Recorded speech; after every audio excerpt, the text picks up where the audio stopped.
Hola de nuevo. Como hemos visto en el módulo anterior, las fuentes básicas para utilizar en nuestros trabajos son la bibliografía, la legislación y la jurisprudencia.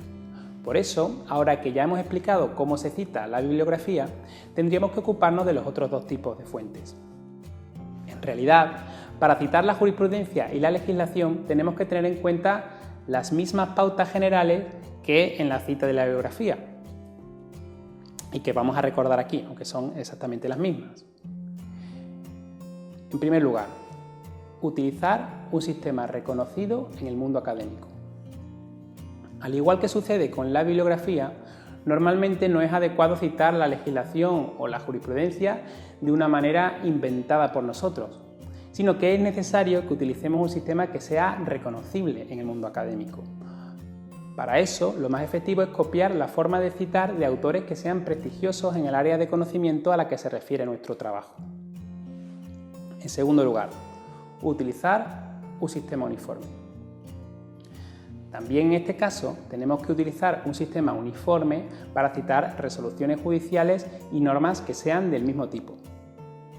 Ahora bien, aquí hay una especialidad. Tenemos que tener en cuenta que los modos de citar resoluciones judiciales pueden variar considerablemente cuando se refieren a órganos judiciales de distinto tipo. Por ejemplo, una sentencia del Tribunal Supremo Español se citaría de manera distinta que una sentencia del Tribunal Europeo de Derechos Humanos.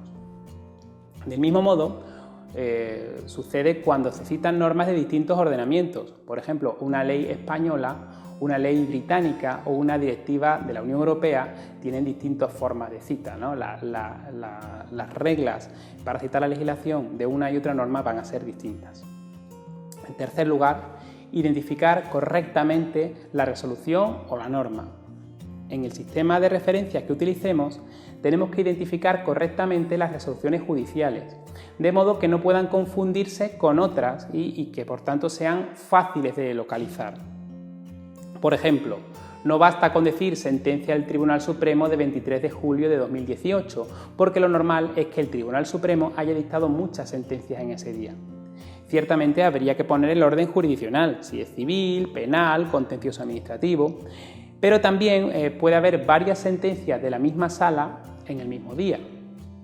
Por eso se utiliza un número identificativo que individualice la sentencia, que podría ser o bien el número de la sentencia o en su caso el número de recurso.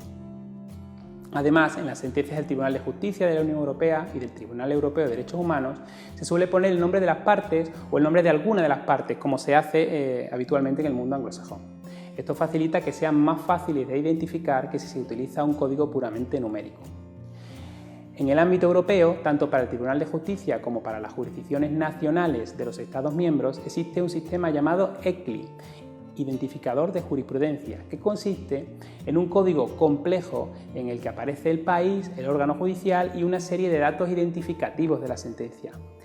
El ECLI tiene la ventaja de que es muy preciso, porque aporta muchos datos y que al mismo tiempo es muy sintético, lo cual facilita la búsqueda de la resolución correspondiente en las bases de datos, donde bastaría con poner ese código ECLI. La desventaja es que el código es muy difícil de memorizar, al contrario de lo que sucede, por ejemplo, con el nombre de las partes del caso. Normalmente el ECLI no sustituye la cita de la sentencia, sino que se añade como un dato más que permite después su identificación. En lo que refiere a la identificación de la norma, hay que tener en cuenta que si trabajamos con normas de distintos países, es importante determinar cuál es el país al que nos referimos. Del mismo modo, dentro del ordenamiento jurídico español hay que evitar que se confundan las normas estatales con las autonómicas o, en su caso, las normas de las distintas autonomías entre sí. Por lo demás, para citar las normas tenéis que utilizar el modelo que se sigue en los diarios oficiales en lo que se citan. El esquema es el siguiente: primero el tipo de la norma, por ejemplo, en ley orgánica. Después el número de la norma, por ejemplo, 2 de 1984. Después la fecha de la aprobación, 26 de marzo. Y finalmente el nombre de la norma, por ejemplo, ley reguladora del derecho de rectificación. Asimismo, si debéis hacer posteriores referencias a esta norma de manera genérica, bastará con que la citéis como LO 2/1984 o como LODR, estableciendo la abreviatura en la primera cita. Estas siglas también las deberíais utilizar cuando hagáis referencia a algún artículo completo de la norma, por ejemplo, artículo 8 LODR. Vamos a hablar ahora de los datos innecesarios según el contexto en el que se escribe. En las citas de normativa, y a veces también en las de la jurisprudencia, al contrario de lo que sucede con las citas bibliográficas, a veces no se incorporan todos los datos que podrían identificar a la norma, porque estos datos se sobreentienden por el contexto en el que estamos escribiendo. Por ejemplo, si nuestro trabajo se refiere exclusivamente o fundamentalmente al ordenamiento español, lo normal es que no indiquemos el país, no hace falta que digamos España, salvo que en un momento dado citemos una norma extranjera y entonces sí habría que decir de qué país es. Lo mismo sucede con las resoluciones judiciales. Si trabajamos solo o mayoritariamente con resoluciones españolas, pues no hace falta decir que son españolas. De igual modo, si trabajamos principalmente con normativa estatal, es posible que no sea necesario indicar que las normas son estatales. Y en cambio, cuando mencionemos una norma autonómica, tendremos que indicarlo, tendremos que decir que es autonómica, porque normalmente estamos trabajando solo con normas del Estado. Asimismo, hay determinadas normas que son muy conocidas y que a veces no es necesario citar de una manera completa si nos dirigimos a un público especializado. Esto puede suceder con el Código Civil, con el Código Penal, con el Estatuto de los Trabajadores. En estos casos puede que no sea necesario identificar la norma de manera precisa, aunque es algo que deberías consultar con tu tutor.